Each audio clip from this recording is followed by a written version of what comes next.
Dear students, आज की इस लेक्चर में अपन बात कर रहे हैं रिडम्पशन ऑफ डिबेंचर के चैप्टर के अंतर्गत डिबेंचर सिंकिंग फंड, ऋण पत्र शोधन कोष के बारे में अपन डिटेल में बात करेंगे। कैसे बनाया जाता है, क्यों बनाया जाता है, इसके बनाने से क्या प्रभाव होता है, ये सारी चीज़ें इसमें सीखेंगे।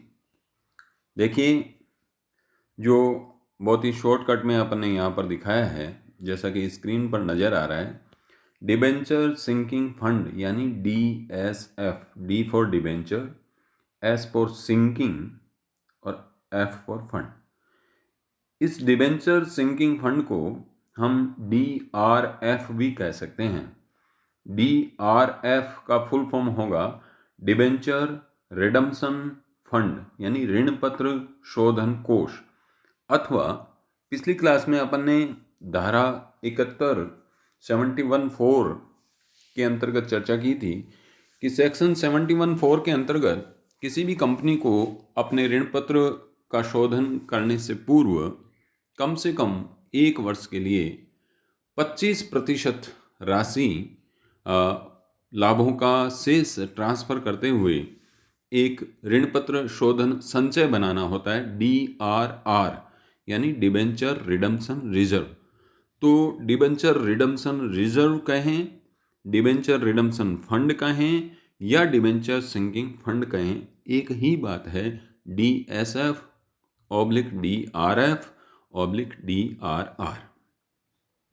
तो आइए अपन चर्चा करते हैं कि ये सिंकिंग फंड यानी शोधन कोष क्या होता है और कैसे बनाया जाता है। ऋण पत्र शोधन कोष, ऋण पत्रों का जब कभी भी कंपनी को एकमुश्त भुगतान करना होता है, एकमुश्त भुगतान, जब कंपनी को ऋण पत्रों का एक साथ में भुगतान करना होता है तो कंपनी के पास नगद राशि कम न पड़ जाए, इस उद्देश्य से कंपनी पहले से ही एक ऋण पत्र शोधन कोष बना लेती है। कंपनी एक निश्चित राशि प्रतिवर्ष लाभों में से रोकने के लिए ऋण पत्र शोधन कोष बनाती हैं।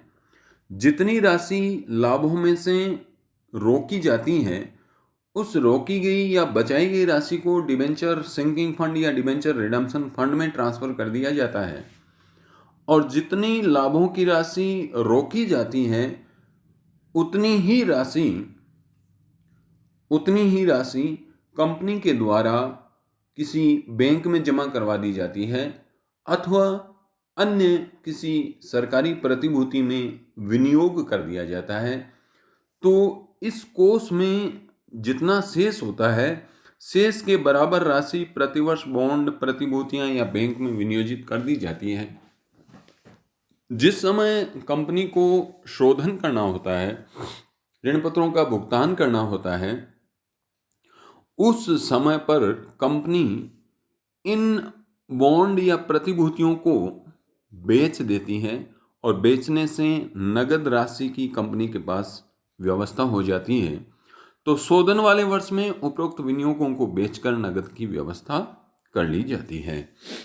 तो देखिए, खास जो बात है ध्यान में रखने की कि ऋण पत्र शोधन कोष कब बनाया जाता है, तो जिस वर्ष ऋण पत्र निर्गमित किए जाते हैं उस वर्ष से शुरू करते हुए प्रत्येक वर्ष एक समान राशि, प्रत्येक वर्ष कुछ राशि बचाई जाती है।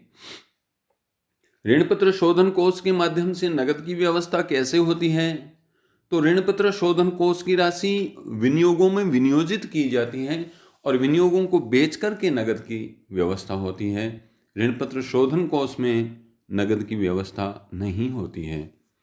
अब देखिए, ये जो शोधन कोष है ये 2 प्रकार का होता है। संचयी शोधन कोष यानी कम्युलेटिव सिंकिंग फंड और असंचयी शोधन कोष नॉन कम्युलेटिव।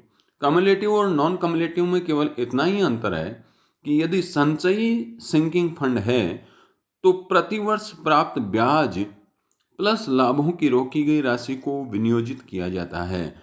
अर्थात प्रत्येक वर्ष जो विनियोग करते हैं, इन्वेस्टमेंट करते हैं, उस इन्वेस्टमेंट में दो अमाउंट मिलकर के होती है।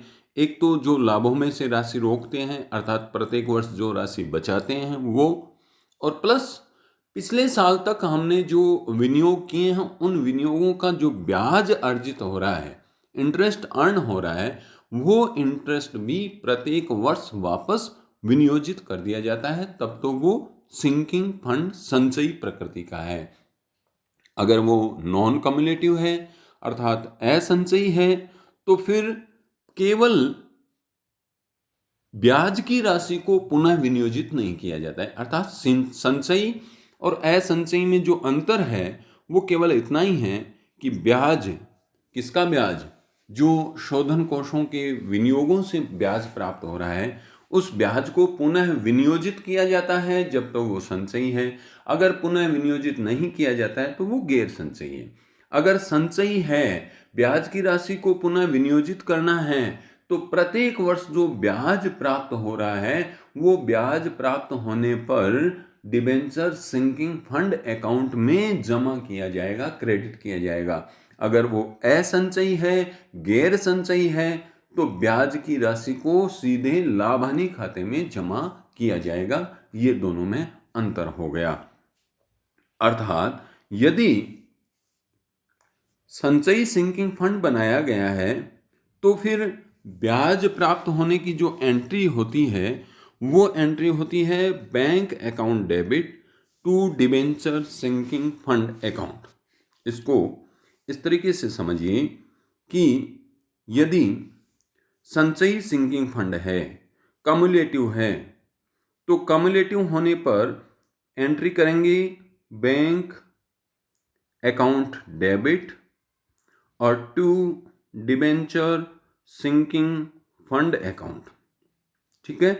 अगर नॉन कम्युलेटिव है तो फिर एंट्री में इंटरेस्ट रिसीव होने पर एंट्री तो वही होगी बैंक अकाउंट डेबिट, लेकिन टू डिबेंचर सिंकिंग फंड जो कर रहे हैं उसके स्थान पर होगा टू इंटरेस्ट अकाउंट। तो ये डिफरेंस ढंग से समझ लेना है। क्या डिफरेंस आया कि संचयी होने की दशा में bank account debit to debenture sinking fund, अर्थात डिबेंचर सिंकिंग फंड के क्रेडिट साइड में बाय बैंक की पोस्टिंग कर देंगे। लेकिन यदि नॉन कम्युलेटिव है तो नॉन कम्युलेटिव होने पर बैंक अकाउंट तो डेबिट हो रहा है क्योंकि इंटरेस्ट रिसीव हो रहा है, टू इंटरेस्ट अकाउंट में ये राशि जाती है। तो ये हमें ध्यान रखना है, दोनों में अंतर। अब अपन देखते हैं कि ये इनकी एंट्रियां यानी अकाउंटिंग कैसे होती है और खाते कैसे बनाए जाते हैं। तो इस स्लाइड में देखिए कि डिवेंचर सिंकिंग फंड अकाउंट कैसे बनता है। डिवेंचर सिंकिंग फंड अकाउंट का एक फॉर्मेट अपन ने बनाया है, प्रारूप अपन ने बनाया है। उस प्रारूप की सहायता से एंट्री भी कर सकते हैं। पहले साल फर्स्ट ईयर क्या एंट्री करेंगे, by surplus account. Surplus account में राशि कौन सी आएगी, जितनी राशि प्रतिवर्ष बचाई जाती है, जितनी राशि प्रतिवर्ष लाभों में से हस्तांतरित की जाती है वो, और अकाउंट का टोटल कर लेंगे और जितना हमने ट्रांसफर किया है उतना ही रह जाएगा balance to balance CD BF. BF का मतलब होता है बैलेंसिंग फिगर अर्थात खाते का अंतर। तो क्रेडिट साइड का टोटल किया और अंतर की राशि यहां पर आ गई टू बैलेंस सीडी, और ये बैलेंस सीडी अगले साल यानी दूसरे वर्ष वापस बन जाएगा बैलेंस बीडी। तो सेकंड ईयर में क्या, नेक्स्ट ईयर अगले वर्ष में क्या एंट्री कर देंगे, बैलेंस बीडी।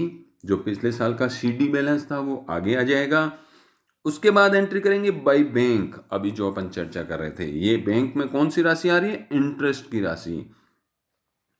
इंटरेस्ट की गणना कैसे करेंगे कि ये जो ओपनिंग बैलेंस है, किसका ओपनिंग बैलेंस, जो डिबेंचर सिंकिंग फंड इन्वेस्टमेंट का ओपनिंग बैलेंस है, ये इन्वेस्टमेंट अकाउंट का ओपनिंग बैलेंस यहां आएगा। इस बैलेंस की राशि पर ब्याज की गणना की जाती है। ध्यान रखना है, सामान्यतया डिबेंचर सिंकिंग फंड अकाउंट में जितना बैलेंस होता है उतना ही सिंकिंग फंड इन्वेस्टमेंट में होता है। लेकिन कोई कंपनी यदि चाहे तो उसमें से कुछ राशि अपने पास ही रख सकती है, अर्थात सारी राशि विनियोग करें जरूरी नहीं है। और ऐसी दशा में यहाँ पर डिबेंचर सिंकिंग फंड अकाउंट का बैलेंस और इन्वेस्टमेंट अकाउंट का बैलेंस समान नहीं होगा। उस समय खास तौर से ध्यान रखना पड़ेगा कि हमें ये इंटरेस्ट की कैलकुलेशन जो कर रहे हैं वो इन्वेस्टमेंट के ओपनिंग बैलेंस की सहायता से की जाती है।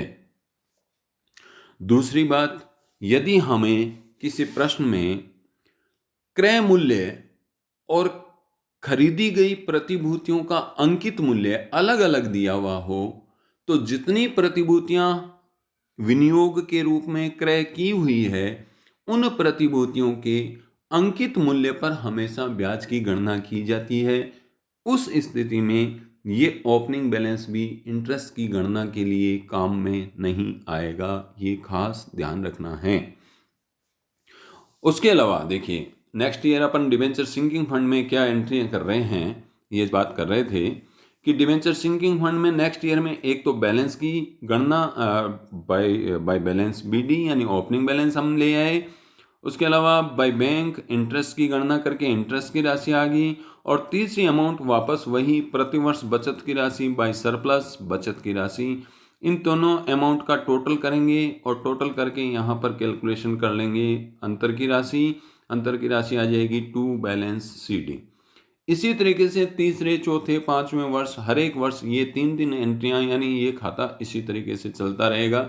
लेकिन लास्ट ईयर अर्थात ईयर ऑफ रिडम्पशन, जिस वर्ष कंपनी को ऋण पत्रों का शोधन करना हो, उस वर्ष में पहली एंट्री बैलेंस बीडी की कर देंगे, उसके बाद बैंक की एंट्री कर देंगे, उसके बाद सरप्लस की। तो यहाँ तो कोई अंतर नहीं आया, वही तीन एंट्रियां जो हर एक साल कर रहे हैं।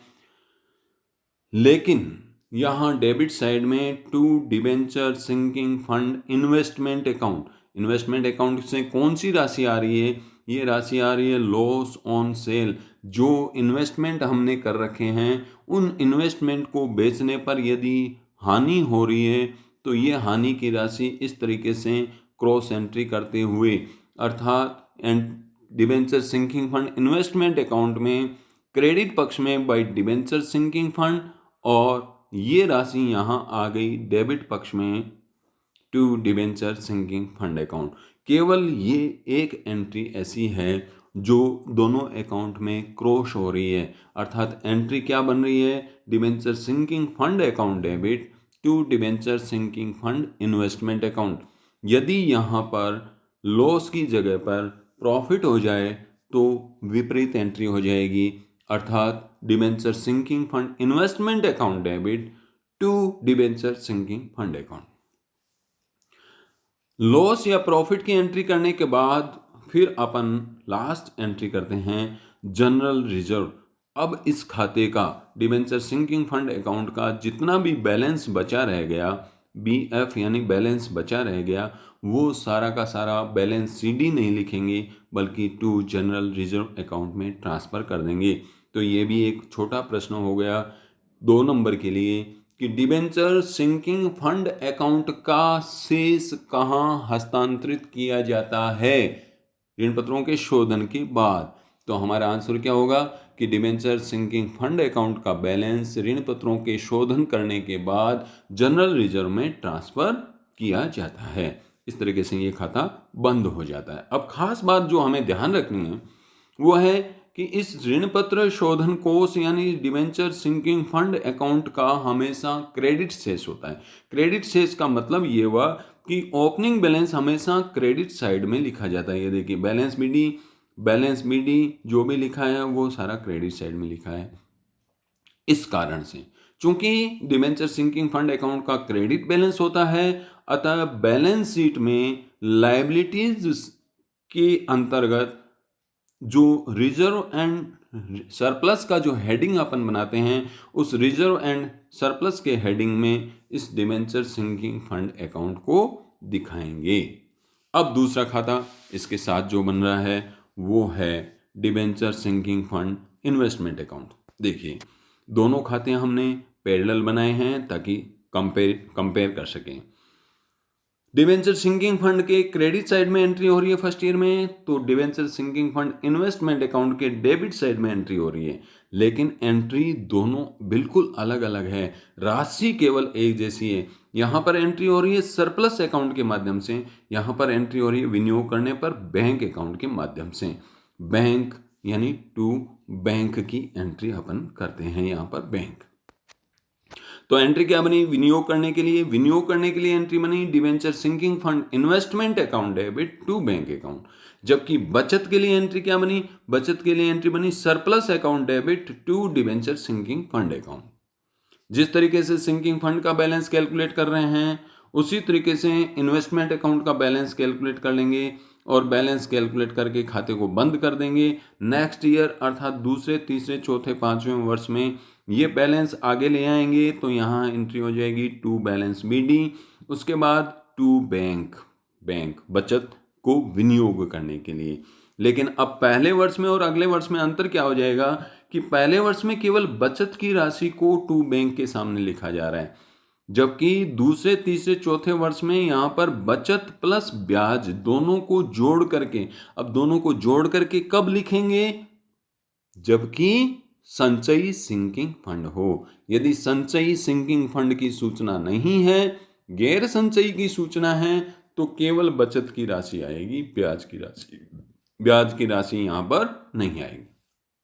ठीक है, इसी तरीके से इसका बैलेंस कैलकुलेट कर लेंगे, अगले साल ले जाएंगे बैलेंस बीडी। हर एक साल यही एंट्रियां होती रहेगी। इंटरेस्ट की कैलकुलेशन कैसे होगी अपन समझ चुके हैं कि ओपनिंग बैलेंस जो है इन्वेस्टमेंट का, उसके आधार पर ब्याज की गणना की जाती है। अब लास्ट ईयर में क्या करेंगे, कैसे करेंगे कि लास्ट ईयर में सबसे पहले तो ये बैलेंस बीडी की एंट्री कर देंगे, to balance BD, balance BD है यहाँ पर, प्रिंटिंग मिस्टेक है, टू बैलेंस बीडी। उसके बाद जो हर एक साल अपन यहाँ बचत की एंट्री करते हैं टू बैंक, उसकी जगह लिखेंगे बाई बैंक, और बाई बैंक में राशि कौन सी आएगी, विक्रय मूल्य, जितने रुपए में विनियोगों को बेचा जाए वो विक्रय मूल्य है। उसके बाद बाई डिबेंचर सिंकिंग फंड, यदि विक्रय पर हानि हुई है और अगर विक्रय पर लाभ हो गया है तो लाभ को टू डिबेंचर सिंकिंग फंड में लिख देंगे। उसके बाद यदि सारे विनियोगों को नहीं बेचा गया है, अगर सारे विनियोग बेच दिए गए, तो प्रॉफिट और लॉस की एंट्री करते ही ये अकाउंट का टोटल दोनों तरफ बराबर हो जाएगा, यानी अकाउंट अपने आप बंद हो जाएगा। लेकिन यदि प्रश्न में सूचना है कि कंपनी ने कुछ विनियोगों को बेचा है, तो बाकी बचे हुए विनियोग बचे रह जाएंगे, लेकिन बचे हुए विनियोग बैलेंस नहीं आएगा, उसको बैलेंस सीडी के नाम से नहीं लिखेंगे, बल्कि बचे हुए विनियोगों को लिखेंगे बाई जनरल इन्वेस्टमेंट अकाउंट। अगर शेष विनियोग रहते हैं तो सामान्य विनियोग खाते में हस्तांतरित कर दिए जाएंगे। फिर एक बार दोबारा देखिए कि सिंकिंग फंड अकाउंट का जो बैलेंस है उसको वर्ष के अंत यानी शोधन होने के पश्चात सबसे अंत में सिंकिंग फंड का बैलेंस जनरल रिजर्व अकाउंट में ट्रांसफर होता है, जबकि सिंकिंग फंड इन्वेस्टमेंट का यदि बैलेंस बच गया, बैलेंस कब बचेगा, जब सारे विनियोग नहीं बेचे तब बैलेंस बचेगा, तो बचे हुए बैलेंस को सामान्य विनियोग खाते में ट्रांसफर किया जाता है। एक और खास बात कि इस इन्वेस्टमेंट, चूंकि संपत्ति का खाता है, इन्वेस्टमेंट का अकाउंट है, इसलिए इस खाते का हमेशा डेबिट शेष रहता है। देखिए डेबिट साइड में आया to balance BD, to balance BD, इस तरीके से तो डेबिट शेष रहता है। अतः डेबिट शेष वाले सारे खाते बैलेंस शीट में एसेट्स के साथ दिखाए जाते हैं, क्रेडिट शेष वाले सारे खाते बैलेंस शीट में लायबिलिटीज के साथ दिखाए जाते हैं। ये अच्छे से याद रखना है, चूंकि debenture sinking fund investment account का डेबिट शेष है, अतः बैलेंस शीट में संपत्तियों में नॉन करंट इन्वेस्टमेंट के अंतर्गत इस खाते को हम दिखाते हैं। तो इस तरीके से डिबेंचर सिंकिंग फंड और डिबेंचर सिंकिंग फंड इन्वेस्टमेंट का प्रारूप यदि हमें समझ में आ गया, तो इस प्रारूप की सहायता से हम प्रत्येक वर्ष जर्नल एंट्रियां भी कर सकते हैं यदि क्वेश्चन में पूछे, और यदि क्वेश्चन में नहीं पूछे तो हमें खाते बनाने के लिए कहे तो ये खाते बना देंगे, अगर एंट्रियां करने के लिए कहे तो इन खातों की सहायता से हम खातों का जो प्रारूप हमारे माइंड में सेट है उस सेट की सहायता से हम एंट्री भी बना देंगे। तो आज के लिए इतनी ही बात करेंगे अपन। ऋण पत्र शोधन कोष, डिबेंचर सिंकिंग फंड कहें अथवा डिबेंचर रिडम्पशन फंड कहें अथवा डिबेंचर रिडम्पशन रिजर्व कहें, ये एक ही बात है। इसकी सारी प्रक्रिया अपन ने समझी है। आप लोग अपने क्वेश्चंस और एग्जाम्पल्स देखना और इस टॉपिक को कंप्लीट करना। Thank you.